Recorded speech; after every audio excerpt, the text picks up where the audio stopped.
Renungan keagamaan melalui acara Mimbar Agama hadir di Pro 1 RRI Palembang, baik secara langsung di studio atau melalui line telepon dari pukul 19.30 sampai dengan pukul 20 waktu Indonesia Barat. Mimbar Agama Kristen bisa Anda ikuti setiap hari Selasa, agama Hindu setiap hari Rabu, agama Katolik setiap hari Kamis, dan agama Buddha setiap hari Minggu.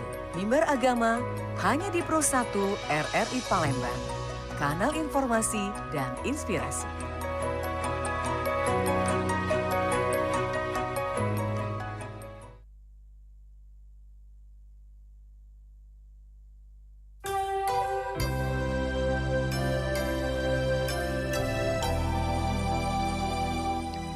Baik pendengar, seperti biasa di hari Kamis kita akan bersama di acara Mimbar Agama Kristen Katolik. Dan sudah ada narasumber kita hadir, Bapak Aloysius Harmadi akan bersama kita hingga nanti menjelang pukul 20 waktu Indonesia Barat. Selamat malam Pak Harmadi. Selamat malam Ibu. Apa kabarnya Bapak? Baik, sehat, Baik. puji Tuhan. Semoga semuanya juga sehat. Iya, baik. Silahkan Pak Harmadi, kita akan hadirkan acara ini untuk pendengar kita di Pro 1 RRI Palembang. Silahkan Pak Harmadi. Baik, terima kasih RRI Palembang yang telah selalu memberi kesempatan untuk menebarkan kebaikan. Shalom saudara-saudari pendengar RRI dimanapun Anda berada. Kiranya Tuhan memberkati kita semua, menyehatkan kita, dan membuat hidup kita semakin semangat dan penuh berarti. Bila hari ini ada yang merasa sedih atau ada satu sakit penyakit, mari simak. Tuhan akan datang menjamah Anda dan menyembuhkannya.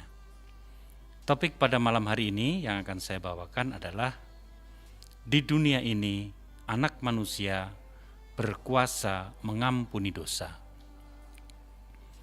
Topik ini kami ambil dari Injil Matius bab 9 ayat 1 sampai dengan ayat yang ke-8 sebagai berikut. Sesudah itu naiklah Yesus ke dalam perahu lalu menyeberang, kemudian sampailah ia ke kotanya sendiri.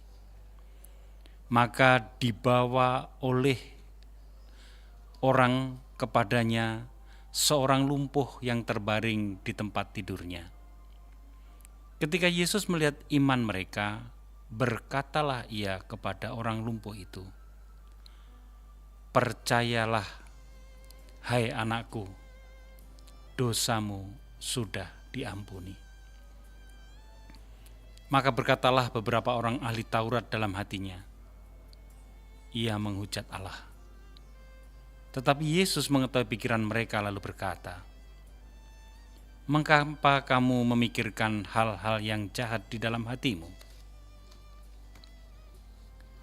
Manakah lebih mudah mengatakan dosamu sudah diampuni, atau mengatakan bangunlah dan berjalanlah? Tetapi supaya kamu tahu bahwa di dunia ini Anak manusia berkuasa mengampuni dosa." Lalu berkatalah ia kepada orang lumpuh, "Bangunlah, angkatlah tempat tidurmu dan pulanglah ke rumahmu." Dan orang itu pun bangun lalu pulang. Maka orang banyak yang melihat hal itu takut lalu memuliakan Allah yang telah memberikan kuasa sedemikian itu kepada manusia. Demikianlah firman Tuhan. Terpujilah Kristus. Saudara-saudari, mungkin kita sudah beberapa kali mendengarkan kisah tentang orang lumpuh yang disembuhkan Tuhan. Tetapi fokus kita pada malam hari ini, kita bukan pada kelumpuhan dan penyembuhannya itu, tapi kita akan fokus pada di dunia ini Anak manusia berkuasa mengampuni dosa. Mari kita lihat dari ayat per ayat. Sesudah itu naiklah Yesus ke dalam perahu lalu menyeberang. Kemudian sampailah ia ke kotanya sendiri. Kotanya sendiri adalah kota Kapernaum, kota yang didiami Yesus. Maka dibawalah orang kepadanya seorang lumpuh yang terbaring di tempat tidur. Ketika Yesus melihat iman mereka, berkatalah ia kepada orang lumpuh itu. Lihat di sini ya. Ketika Yesus melihat iman mereka, iman siapa saudara-saudari? Iman yang menggotong, yang mengusung, yang membawa orang lumpuh beserta tempat tidurnya. Nah ini. Jadi yang dilihat bukan iman si lumpuh sendiri, bukan. Ya, iman yang dilihat oleh Yesus saat itu adalah iman mereka. Iman orang-orang yang membawa orang lumpuh itu berserta tempat tidurnya kepada Yesus. Di Injil lain, kisah ini lebih seru lagi dikisahkan bahwa karena saking banyaknya orang yang berkerumun di tempat itu, maka orang lumpuh ini tidak bisa didekatkan kepada Yesus. Sampai-sampai orang yang membawa orang lumpuh itu naik ke atas bubungan, ke atas atap, dan dari atas atap orang lumpuh itu diturunkan persis di hadapan Yesus. Nah, dari situlah terlihat keseriusan, kesungguhan iman mereka yang membawa. Saudara-saudari, mungkin di rumah kita ada yang mengalami kelumpuhan atau sakit yang sudah menaun, dan tentu saja itu secara jujur betul-betul memang membutuhkan perhatian, betul-betul membutuhkan kesabaran yang luar biasa. Apalagi si yang lumpuh di sini sudah dengan tempat tidurnya di bawah, artinya segala sesuatu betul-betul harus dilayani. Ini pasti merepotkan, baik merepotkan yang merawat maupun repot bagi yang dirawat. Di sini dibutuhkan kesabaran yang luar biasa, dan bisa kita prediksi bahwa mereka pun sudah mencari banyak cara untuk bagaimana yang lumpuh ini bisa disembuhkan, supaya dia bisa mandiri. Karena dengan kelumpuhan itu banyak hal, banyak orang yang akhirnya harus memberikan perhatian. Pasti mereka yang menggotong, membawa orang yang lumpuh terbaring di tempat tidurnya itu adalah orang-orang yang penuh cinta juga terhadap orang yang lumpuh itu. Kalau mereka tidak care, mereka tidak peduli, pasti sudah dibiarkan saja. Jadi iman timbul dari perbuatan yang semacam itu. Dia tidak membuang, tidak menyia-nyiakan orang yang sedang sakit dan membutuhkan pertolongan kita.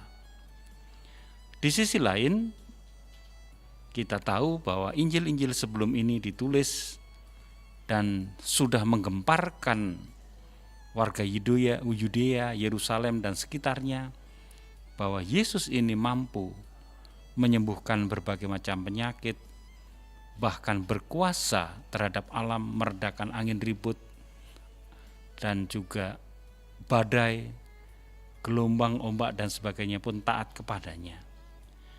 Maka orang yang menyayangi orang yang tadi terbaring di tempat tidur karena lumpuh juga punya harapan yang sangat besar terhadap kuasa Yesus yang diyakininya bisa menyembuhkan itu.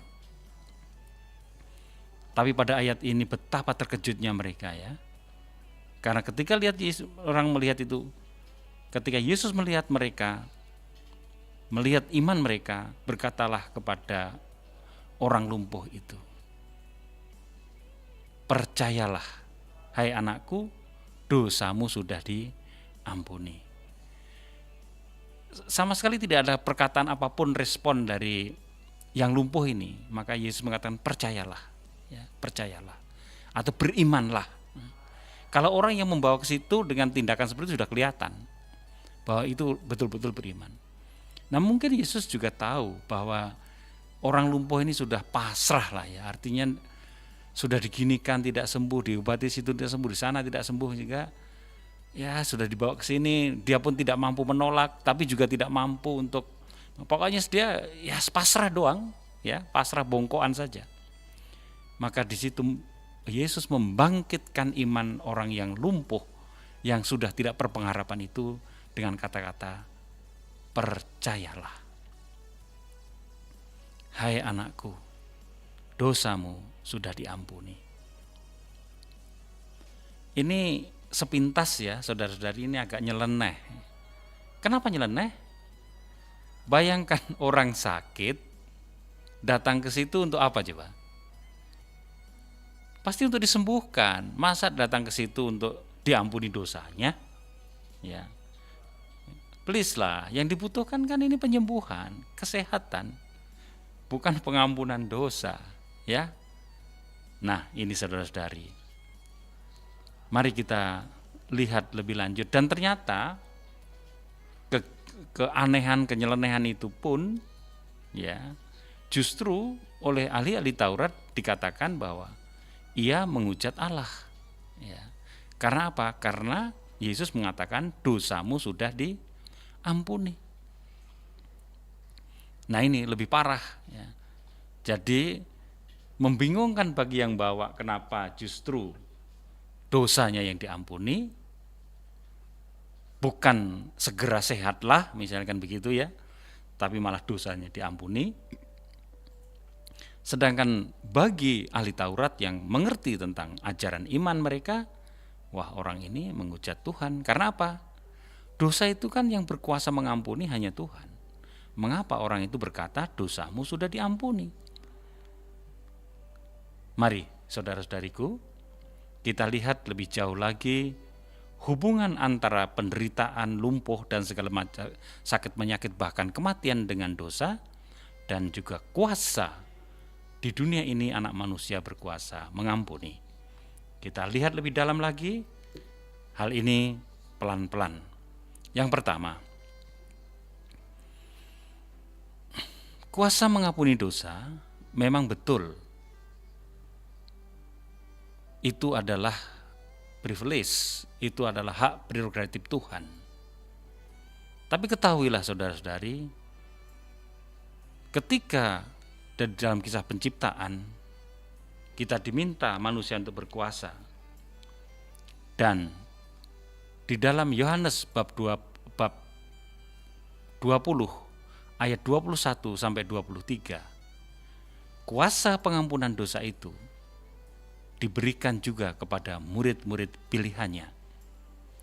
Ketika Yesus telah menghembusi mereka dengan Roh Kudus, mereka telah diberi kuasa untuk memberi pengampunan dosa itu. Jadi, anak manusia yang di sini ditulis pakai huruf besar adalah Adam yang baru, Adam yang tidak berdosa. Manusia pertama diciptakan Tuhan dalam keadaan suci, tidak berdosa. Maka ketika tidak berdosa, Adam tidak ada penderitaan, tidak ada sakit penyakit, karena dia tidak berdosa. Mereka hidup damai, bahagia. Tapi begitu dosa datang, itulah menimbulkan segala sakit penyakit. Begitu juga saudara-saudari, bila kita manusia seluruhnya ini tidak berdosa, suci, seperti Tuhan, maka kita pun tidak akan mati. Loh, kok bisa begitu? Iya tentu. Seperti sekarang ya, dunia yang kita huni itu sudah penuh dengan dosa. Bukan hanya dosa kita pribadi, tapi dosa kerusakan alam, kerusakan sistem, kerusakan ini, berbagai macam timbul penyakit dan sebagainya karena kedosaan manusia. Maka Adam baru, yaitu Yesus, datang sebagai manusia yang tidak berdosa dan menunjukkan kuasa Tuhan atas pengampunan dosa itu. Jika Anda dan saya sungguh-sungguh hidup suci, maka hidup kita menjadi seperti hidupnya Tuhan, yang juga terbebas dari segala macam penderitaan. Yakinlah kabar ini, percayalah Anda. Maka sekarang saudara-saudari, kalau Anda sedang terasa kurang enak badan, ada sakit penyakit, coba teliti. Dosa apa yang saya lakukan? Mungkin dengan pikiran, mungkin dengan perasaan, perkataan dan perbuatan kita. Mungkin kita membenci seseorang, mungkin kita marah, dan sebagainya dan sebagainya. Lepaskanlah semua dosa-dosa itu dan mohon pengampunan Tuhan agar kita pun menjadi sehat lahir dan batin. Bahwa sekarang kita memang tidak mungkin melihat manusia ada yang terus hidup ya tanpa kematian, karena memang dosa sudah menguasai kita, sudah merajalela. Bukan karena dosa pribadi saja, tapi juga dosa-dosa karena orang-orang di sekitar kita. Anak ini pun lumpuh kalau diteliti, tidak bisa terlepas juga karena dosanya. Mungkin cara makannya, cara apanya, orang tuanya, yang akhirnya itu tersangkut paut karena dosa. Bagi Yesus sebenarnya menyembuhkan orang itu mudah saja. Tetapi jauh lebih berarti penderitaan yang diderita oleh orang lumpuh dan orang-orang yang mengurusi orang lumpuh harus disembuhkan dulu, yaitu diampuni dosanya. Maka Yesus sendiri sudah tahu, sadar betul bahwa mana lebih mudah mengatakan dosamu sudah diampuni atau mengatakan bangunlah dan berjalanlah. Ya, dua kata ini bagi Yesus mudah saja dikatakan dan efektivitasnya juga luar biasa. Tetapi supaya kamu tahu bahwa di dunia ini anak manusia berkuasa mengampuni dosa. Saudara-saudari, anak manusia sebagai prototipe yang tanpa dosa itu adalah Yesus. Dan kuasa pengampunan dosa itu secara kecil-kecilan juga dikuasakan kepada kita. Contohnya apa, saudara-saudariku? Itulah kita saling memaafkan. Ingat-ingatlah, sekarang siapa yang pernah berbuat salah kepadamu, mohonlah kekuatan kepada Tuhan untuk bisa mengampuni. Karena dengan mengampuni, itu menyehatkan pikiranmu, menyehatkan batinmu, menyehatkan jiwa ragamu, sehingga engkau menjadi terbebas dari sakit penyakit itu. Tetapi ketika kita dendam, ketika kita marah, ketika kita tidak terima, ketika kita benci, maka energi kita terkuras dan membuat kita mudah sakit. Datang berbagai macam penyakit, susah tidur, makan juga tidak enak. Wah, pokoknya menderita sekali. Padahal yang orang kita benci kadang mungkin gak tahu kelakuan mereka seperti itu. Jadi saudara-saudari, mengampuni atau dalam arti ini mengampuni dosa atau kita memaafkan orang, salah satu bentuk pengampunan yang kecil, bukan pertama dan utama demi orang yang kita ampuni, tapi demi kesehatan jiwa raga kita, demi kesehatan hidup kita. Jika mau sehat, segera ampuni semua kesalahan dan dosa orang. Wah, enak betul, sekali ampuni, 2 kali diampuni, 3 kali diampuni. Tapi tidak yang keempat. Biarlah pengampunan tetap mengalir pada kita, karena pembalasan adalah haknya Tuhan. Tidak mungkin orang berbuat jahat, berbuat dosa itu akan dibiarkan. Dan dosa itulah yang akan menghukum dia. Kesalahan itulah, entah sadar atau tidak, akan membuat itu. Jadi selain kita tidak berdosa, kita hidup suci, kita juga harus menggunakan kuasa pengampunan itu untuk memaafkan. Bukankah di dalam doa Bapa kami sudah diajarkan, ampunilah kesalahan kami seperti kami pun mengampuni yang bersalah kepada kami. Memang mengampuni, memaafkan mudah dikatakan saudara-saudari ya. Tetapi ketika sudah merenggut hal-hal yang esensial dalam kehidupan kita, bukan pengampunian yang keluar, tapi sumpah serapah dan kata-kata kasar, dendam dan sebagainya yang keluar dari kita. Tapi itu membuat kerusakan, baik kerusakan dalam diri kita sendiri maupun kerusakan pada orang lain.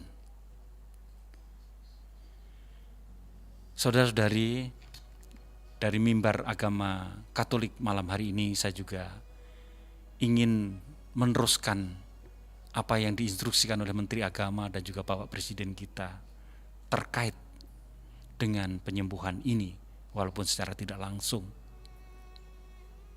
yaitu kita perang terhadap judi online, kita perang terhadap pinjaman online dan berbagai macam, dan kita juga perang terhadap intoleransi. Supaya apa? Supaya hidup kita damai. Saudara, sudah banyak korban ya, sampai istri membakar suami. Kemarin juga sebaliknya, rumah wartawan tengah malam berempat terbakar dan sebagainya. Lihatlah kerusakan-kerusakan yang ditimbulkan karena kesalahan orang lain maupun kesalahan dirinya sendiri, dan tidak adanya pengampunan menghancurkan secara nyata, baik langsung maupun pelan-pelan, namun pasti menuju kehancuran. Maka mari kita bertobat, saudara-saudari. Pada malam hari ini kita semua diajak kembali kepada Tuhan untuk menggunakan kuasa mengampuni dan juga untuk hidup suci, supaya tahu bahwa di dunia ini Anak Manusia berkuasa mengampuni dosa. Ketika saudara dan saya sudah sungguh-sungguh hidup suci, tapi masih ada dijahati orang lain, kita jangan tertular pada dosanya, tapi mari kita gunakan kuasa pengampunan tadi. Hidup kita akan menjadi tenang, hidup kita menjadi damai, walaupun mungkin uangnya pas-pasan. Tapi kita mohonlah, pas kita butuh ada, ya tak? Pas butuh beli rumah ada, pas butuh apa ada. Kita nikmati kehidupan ini sebagaimana Tuhan tidak mungkin tidak memperhatikan kita. Saudara-saudari, lihatlah apa yang terjadi pada orang lumpuh itu. Ketika pertama dan utama Yesus menyembuhkan pikiran orang-orang yang mengantarkan tadi, bahwa di dunia ini Anak Manusia berkuasa untuk mengampuni dosa, dan juga ahli Taurat yang tersesat pikirannya karena menganggap itu menghujat Tuhan. Disangkanya yang bisa mengampuni hanyalah Tuhan. Betul, mengampuni dosa manusia kepada Tuhan.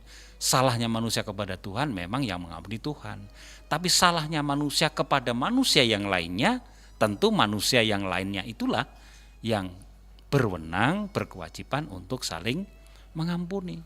Dan ternyata saudara-saudara, pengampunan terhadap orang yang salah kepada kita, yang paling penting efeknya adalah untuk kesembuhan batin kita sendiri. Jadi kalau orang sakit hati atau disebut juga luka batin, itu kan orang yang tersinggung, orang yang marah. Ya. Bagaimana cara menyembuhkan luka batin? Penyembuhan luka, kalau luka fisik ya mudah ya, misalnya di tangan tergores silet atau tergores paku atau tergores apa, dibersihkan dan sebagainya, asal tidak tetanus dan sebagainya, nanti obat merah itu sembuh ya. Nah, kalau sekarang batin yang terluka bagaimana menyembuhkan? Satu-satunya penyembuhan luka batin adalah dengan mengampuni orang yang bersalah kepada kita. Itulah obatnya untuk kita, supaya batin kita menjadi sembuh dari luka.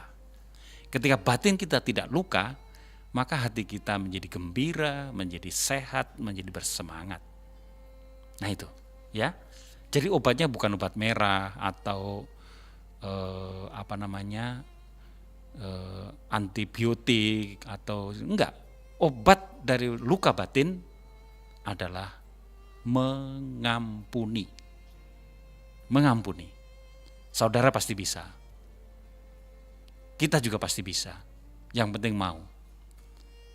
Kalau kita belum bisa, mari kita tundukkan kepala, memohon kuat kuasa Tuhan. Disadarkan pada malam hari ini oleh Tuhan bahwa di dunia ini, sekarang ini pun anak manusia, kita adalah anak manusia yang mau hidup dalam kesucian, diberi kuasa oleh Tuhan untuk mengampuni dosa setiap orang yang bersalah kepada kita. Mengampuni kesalahan orang lain yang bersalah kepada kita. Ketika suami istri, orang tua anak, tangga kiri kanan, namanya manusia tidak mungkin tidak berbuat salah, ya. Tidak mungkin lah. Sudah hati-hati pun sangat salah. Tetapi orang yang salah ini meminta maaf dan yang merasa benar memaafkan. Kok hidup itu terasa begitu indah, begitu nyaman, begitu damai. Tidak ada kejahatan. Maka kalau tidak ada kejahatan, ya tidak ada sakit penyakit. Ketika lingkungan hidup kita menjadi seperti itu, di mana kuncinya orang mau hidup suci, hidup benar, dan orang mau mengampuni yang bersalah, entah sengaja maupun tidak sengaja, damai itu terjadi. Suasana damai itu sudah diciptakan, sudah terasa. Di bumi ini terasa sudah seperti di dalam surga. Jadi urusan surga, urusan bahagia nanti. Bukan soal nanti saudara. Tapi sekarang ini pun ketika kuasa mengampuni dosa, ketika kuasa saling memaafkan terjadi, akan indah, damai, dan sejahtera untuk kita semua. Baik saudara-saudari, mari kita palingkan, dan seandainya kita masih sangat sulit mengampuni, kita bertekuk lutut di hadapan Tuhan, memohon kuasanya untuk memberkati kita, untuk dimampukan menjadi pelaku-pelaku firman untuk mengampuni setiap orang yang bersalah kepada kita. Kiranya demikianlah saudara-saudari, mimbar agama Katolik yang bisa saya sampaikan. Saya pun mohon maaf seandainya saudara-saudari ada kata yang mungkin terdengar kurang tepat atau menyakiti saudara-saudari. Dan saya mohon juga saudara-saudari pun belajar memaafkan saya, sehingga langsung kita praktekkan firman Tuhan hari ini, yaitu kita bisa saling mengampuni, saling memaafkan, sehingga terjalinlah hubungan tetap baik dan tetap harmonis. Demi kemuliaan Tuhan dan kesehatan lahir batin kita, kebahagiaan kita bersama. Kemuliaan Tuhan kepada Bapa dan Putra dan Roh Kudus. Amin. Ibu, terima kasih atas kesempatan. Saya kembalikan ke Ibu untuk melanjutkan acara ini. Terima kasih Pak Armadi, semoga sehat selalu ya Pak. Amin. Iya, semoga akan ketemu kembali di hari Kamis yang akan datang ya Pak Armadi. Siap, ya. siap Ibu. Siap. Selamat malam Pak Armadi. Selamat malam Ibu dan semuanya. Baik pendengar, baru saja berakhir siaran kita di kesempatan malam hari ini, yakni Mimbar Agama Katolik untuk hari Kamis tanggal 4 Juli 2024. Nantikan kembali acara ini setiap hari Kamis melalui Pro 1 RRI Palembang lewat acara Mimbar Agama. Baik pendengar, dengan berakhirnya acara ini maka berakhir sudah. Saya Nadiar juga rekan Agus menemani Anda dalam Palembang sore. Dan selanjutnya ada rekan Endi Ruskan akan menemani Anda dalam Palembang malam hingga pukul 00 dini hari nanti. Saya Nadiar bersama rekan Agus pamit undur di Palembang sore. Terima kasih kebersamaan Anda. Selamat malam dan kami tutup dengan ucapan wassalamualaikum warahmatullahi wabarakatuh.